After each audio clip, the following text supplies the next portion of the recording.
नमस्कार, मी Nilima Kulkarni. Celebrity talk टाईममध्ये आज आपल्या सोबत आहे खास पाहुणी नेहा राजपाल.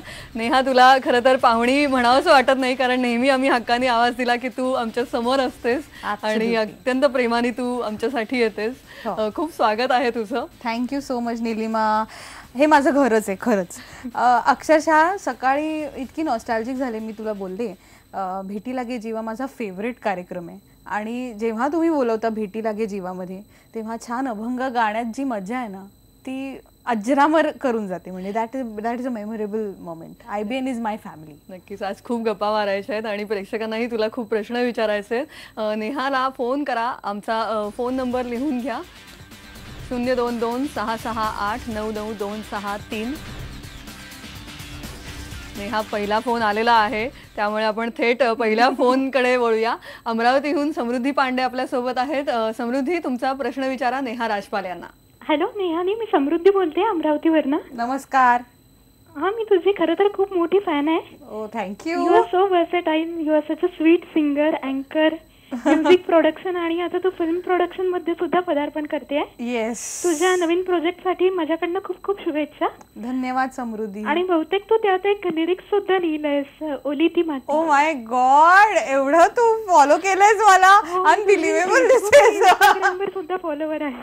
ओ थँक्यू सो मच. खरंच ते पावसाचं फील देणारं गाणं तुझ्याकडून ऐकायला नक्की आवडेल. Sure sure sure sure sure नक्की. Thank you so much. हो, म्हणजे इनफॅक्ट पहिला प्रयत्न आहे माझा की मी गाणं लिहिलंय, कंपोज केलंय. तुझा अप्रतिम आवाज आम्ही ऐकतो. आता तू गाणंही लिहिलेलं आहेस, त्यामुळे हा पहिला प्रयत्न कसा होता आणि कधी? ते आपसुक झालं. मागच्या वर्षी पाऊस जेव्हा पडला, पहिला पाऊस जेव्हा पडतो तेव्हा जो सुगंध येतो, त्याच्याने इन्स्पायर होऊन हे मी गाणं तयार केलं. आणि नेमकं तेव्हा निर्मिती चालू होती माझ्या फिल्मची आणि विजयला मी ऐकवलं ते गाणं. विजय मौर्य आमचे डिरेक्टर आहेत आणि त्याला विचारलं की हे चालेल का गाणं. मला पाऊस भयंकर आवडतो आणि एक ॲज अन आर्टिस्ट मला असं वाटतं की माझा चित्रपट आहे तर एक पावसाचं गाणं का नसावं. पाऊस प्रत्येक आर्टिस्टचं एक इन्स्पिरेशन असतं. करेक्ट.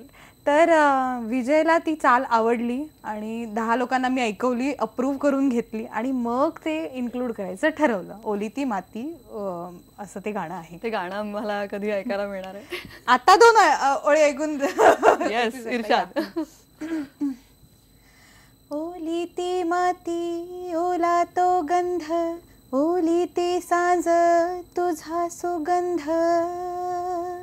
माझ्या मनात एक तू, माझ्या श्वासात एक तू, हो पानात तू, दवात तू, राम रोमातच तू, सरीत तू, लहरतीच तू, ओली ती माती, ओला तो गंध, ओली ती सांज, तुझा सुगंध. क्या बात आहे नेहा, खरंच तुझा सुमधुर आवाज तर आम्ही ऐकतोच, पण आता हे तू लिहिलेलं गाणं आहेस, त्यामुळे नक्कीच तुझ्या हृदयाजवळचं असणार आहे. येस. आणि इनफॅक्ट फिल्ममध्ये मी गायलेलं नाहीये हे गाणं. अच्छा. हो, एक खूप वेल नोन ऍक्ट्रेस आहे जिने ते गायलंय गाणं. अच्छा, म्हणजे सरप्राइजेस बाकी आहेत त्याच्यात. नक्कीच. आपण पुढच्या फोनकडे वळूया. पुण्याहून फोन आहे. पुण्याहून रवींद्र कुडाळकर सोबत आहेत. रवींद्र, तुमचा प्रश्न विचारा. नमस्कार नीलिमाजी आणि नेहाजी, आपल्या दोघांना नमस्कार. आज लग्नाचा वाढदिवस, नवीन टीव्ही विकत घेतला आणि पहिला जो कार्यक्रम आहे तो नेहाजींचा IBN लोकमतचा फेरी टॉक खूप छान वाटतंय त्यामुळे बोलायला.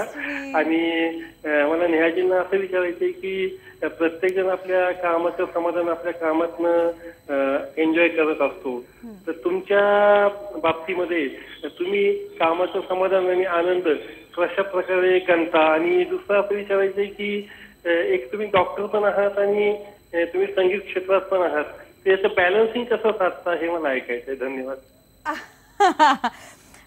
पहिला प्रश्न आनंदाचा तुझा तुम्ही विचारला. लकीली मला कला देवाने दिली आहे, त्यामुळे एक सूर लागला तरी तो आनंद देऊन जातो आणि ते दिवस रात्र मला करायला मिळतं ह्याचा खूपच जास्त आनंद आहे. आणि दुसरा प्रश्न जो होता की डॉक्टर आणि गायिका, हा खूपच डिफिकल्ट क्वेश्चन आहे. कारण मी पूर्ण माझ्या 10 वर्षाच्या कारकिर्दीत 6 महिने ते 1 वर्ष प्रॅक्टिस केली मेडिसिनची.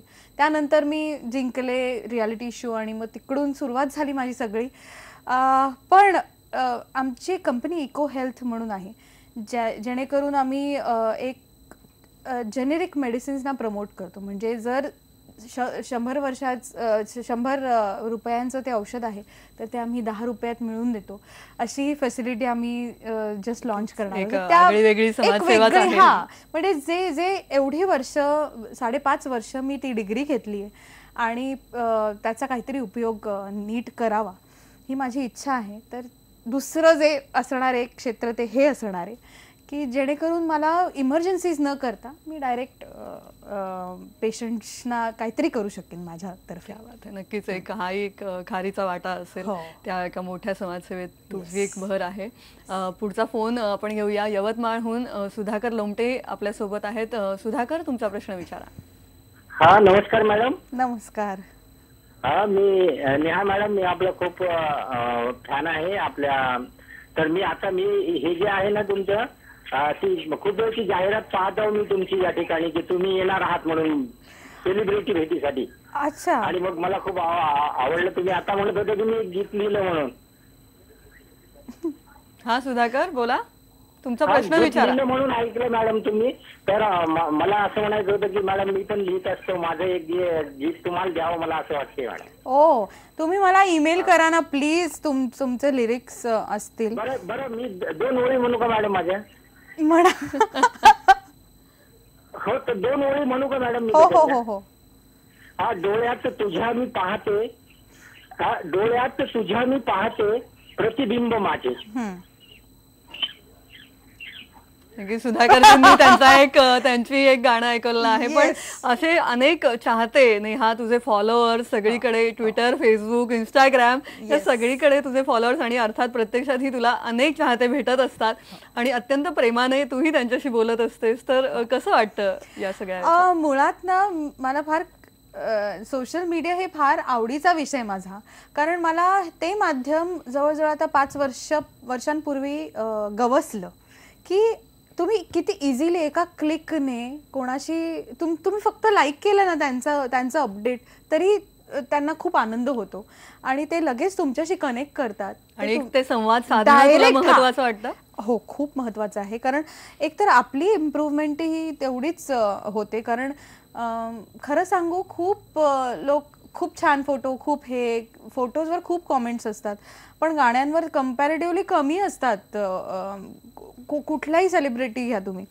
तर बऱ्याच वेळा गाण्यांवर जेव्हा कॉमेंट येते ना, मी आवर्जून त्यांना रिस्पॉन्ड करते आणि त्यामुळे हे कळतं की तुम्हाला नेमकं माझं कुठलं गाणं जास्त आवडतं, ते गाणंही कसं पोचतंय आणि दाद ही इझिली पोचतं ते त्यांच्या समोर.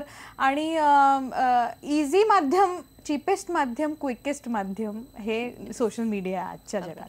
आपण बारामतीहून फोन घेऊया. बारामतीहून पांडुरंग गिरे आपल्या सोबत आहेत. पांडुरंगजी, तुमचा प्रश्न विचारा.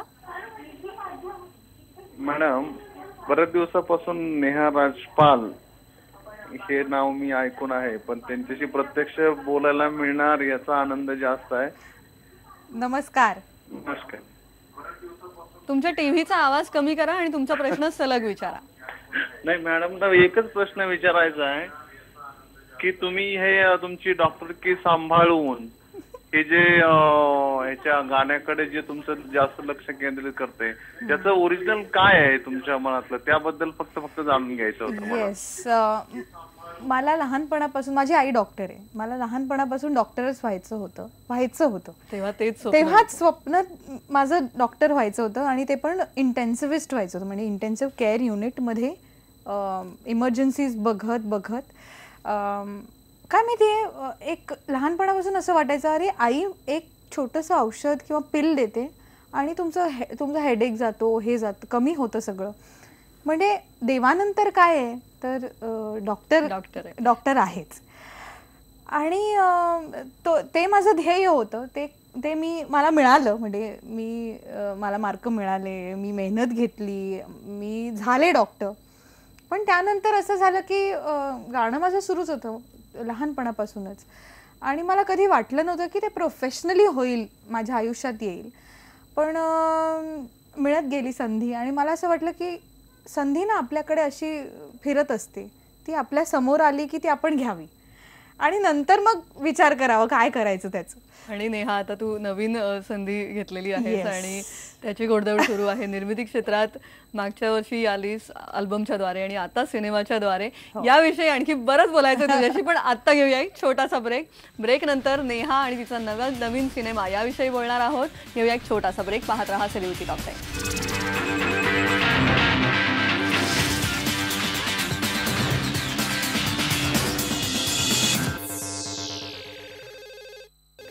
सेलिब्रिटी टॉक टाईममध्ये गप्पांची आणि गाण्याची मैफल रंगलेली आहे नेहा राजपाल सोबत. नेहा, आता तुझा नवीन सिनेमा, ज्याचं टायटल अजून ठरायचंय, नाव अजून ठरायचंय, पण खूप सरप्राइजेस तू आम्हाला देणार आहेस त्यातून. तर या सिनेमाविषयी आम्हाला काय सांगशील? एक गायिकेने निर्मित केलेला पहिला चित्रपट, म्हणजे दीदींनंतर कदाचित कोणी हे केलेलं नाहीये, त्यामुळे माझ्यासाठी फार स्पेशल आहे. एक journey from an artist to a creative producer. हा खूप मोठी जर्नी होती माझ्यासाठी, आणि आमचं शूट कंप्लीट झालेलं आहे. डिरेक्टर विजय मौर्य आहे, जो ॲडमध्ये खूप फेमस डिरेक्टर आहे. त्याचं पदार्पण डिरेक्शनमध्ये पहिल्यांदा होणार आहे, आणि तेही मराठी चित्रपटात करणार आहे. इंटरेस्टिंग गोष्ट ही आहे, त्याची पहिली ॲड ही मराठी होती. हो, त्यामुळे तो इतका मुंबईत वाढलेला माणूस आहे, तर त्यामुळे सगळी आमची भट्टी छान जुळलेली आहे. आम्हाला खूप छान स्टोरी मिळाली.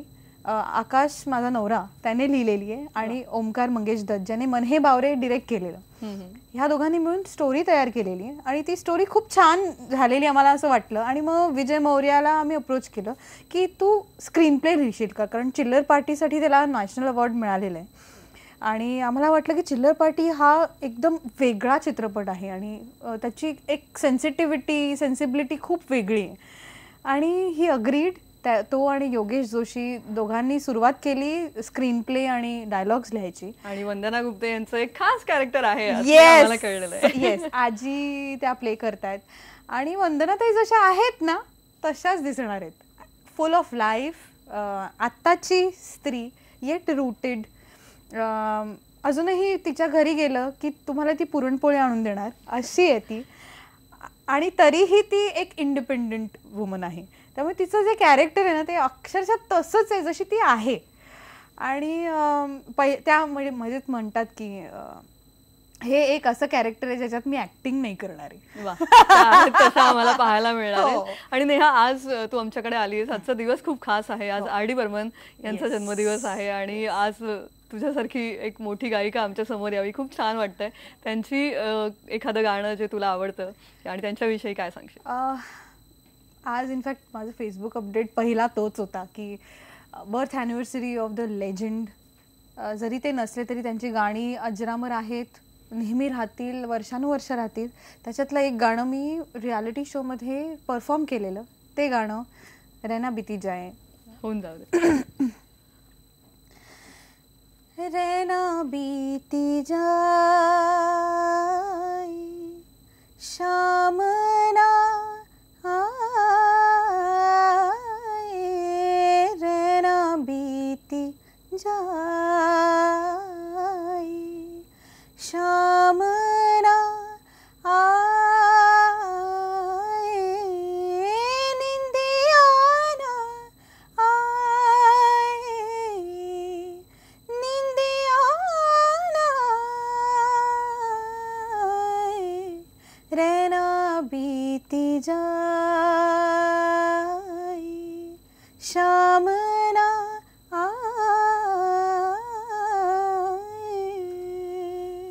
क्या बात है.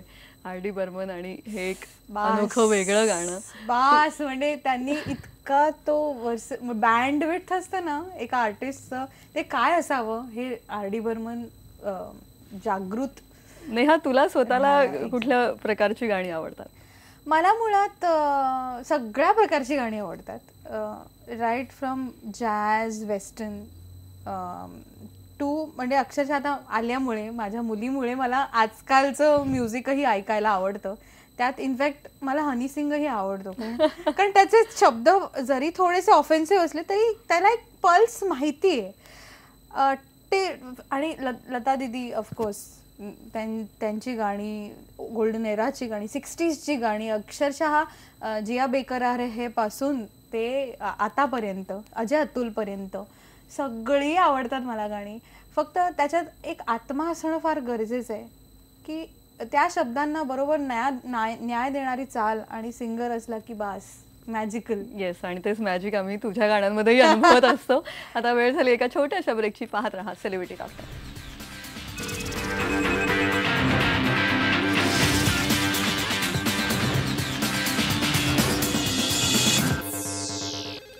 नेहा राजपाल सोबत अप्रतिम गप्पा रंगलेल्या आहेत आणि तितकेच फोनही येत आहेत भरभरून. आणि पुन्हा आपण फोनकडे वळूया. कारंजाहून प्रमोद पवार सोबत आहेत. प्रमोदजी, तुमचा प्रश्न विचारा. नमस्कार. नमस्कार. नेहा राजपाल डॉक्टर, नेहा राजपाल गायिका, नेहा राजपाल चित्रपट अभिनेत्री आणि नेहा राजपाल राजकारणात, हे आम्हाला ऐकायला मिळेल. राजकारण आणि त्याच्यात त्यांनी अभिनेत्री ठेवलेलं आहे. तुला अभिनय करायची इच्छा आहे का? अजिबात नाही, आणि मला जमतही नाही असं माझं स्पष्ट मत आहे. कारण आता मी निर्मिती केल्यानंतर मला आणखीन ते वाटलं की नाही, ज्याचं काम ज्याने करावं. आणि आम्हाला आमच्या फिल्मची अभिनेत्री जी आहे ती खूपच टॅलेंटेड आहे, जी लीड प्ले करणार आहे. त्यामुळे मी ना आता मस्त बॅक सीटवर बघून छान सगळा त्याचा आनंद घेते. आणि राजकारण मला असं वाटतं की करावं, यावं राजकारणात. कारण इंटेन्शन खूप चांगलं आहे माझं की काहीतरी करावं समाजासाठी. आणि हुशार लोकांनी नक्कीच यावं त्याच्यात, जर रिसोर्सेस असतील तर. पण मला नाही वाटत मला ते जमणार आहे एवढं सोपं नाही. आम्ही कदाचित त्याची वाट पाहू. आणि अर्थात आपण आपल्या गप्पा रंगलेल्या आहेत नवीन सिनेमाविषयी. शूटिंग कुठे झालं होतं, त्याबद्दल काय? शूटिंग आमचं सगळं पुणे, लवासा असं इन अँड आउट झालेलं आहे. आणि टेक्निकल टीम विषयी आम्हाला काय? येस, टेक्निकल टीम जसं मी तुम्हाला सांगितलं की योगेश जोशी आणि विजय मौर्य यांनी स्क्रीन प्ले लिहिल्यानंतर त्याचं चित्र कसं सगळ्यांसमोर येईल. तर DOP came into picture. DOP आमचे मनोज खतोई आहे, खूप वेल नोन ॲड मधला डॉन त्याने केलेला. आता रईस जो चित्रपट येतोय त्याचेही सिनेमॅटोग्राफर ते आहेत. त्यामुळे अशी जबरदस्त टीम जुळून आली आहे. रोहन मापुसकरने त्याची कास्टिंग केली. तू त्याच्याबरोबर इंटरॅक्ट केलंयस. 3 Idiotsचं कास्टिंग. येस. आणि त्यामुळे कास्ट आणि चित्र सगळं आता एडिट टेबलवर आता ते गेलेलं आहे. आणि एडिटर कोण आहे त्याविषयी सांगा. येस, एडिटर आमचा निनाद खानोलकर आहे. निनाद खानोलकरचं रिसेंट काम जे आहे ते आहे तनू वाईट्स मनू रिटर्न्स. क्या बात आहे. जो सगळ्यांना माहिती इतका सुपरहिट झाला आणि त्याच्या एडिटिंगची खूप चर्चा झाली आहे. एक निवडून मोहरे तू घेतलेले आहेत. फार रेअरली असं होतं की एवढी छान टेक्निकल टीम जमून येते. आमचे म्युझिक डिरेक्टर्स खूप छान आहेत. 6 म्युझिक डिरेक्टर्स आहेत. त्यामुळे फुल पॅकेज असतं ना, लोडेड कार अशी येणार आहे. उत्सुकता वाढली नाही हा. पण यावर्षी हा सिनेमा भेटीला येणार आहे का, काही अंदाज? आता एडिट जस्ट सुरू झालेलं आहे. त्यामुळे आणि 3 दिवसही थोडेसे बाकी आहेत शूट करायचे. पाऊस गेल्यावर कदाचित करू आम्ही. पण डिसेंबर आमचा विचार चाललाय की रिलीज करावा. पण I am taking my on good sweet time. Slowly steadily जसं होईल तसं नक्कीच आम्ही वाट पाहू. आणि शुभेच्छा नेहमीप्रमाणेच आहेत तुझ्या सोबत. Thank you so much Neha. Thank you Nilima. Thank you IBN Lokmat. Celebrity talk time मध्ये आज इथेच थांबूया. पाहत रहा IBN लोकमत.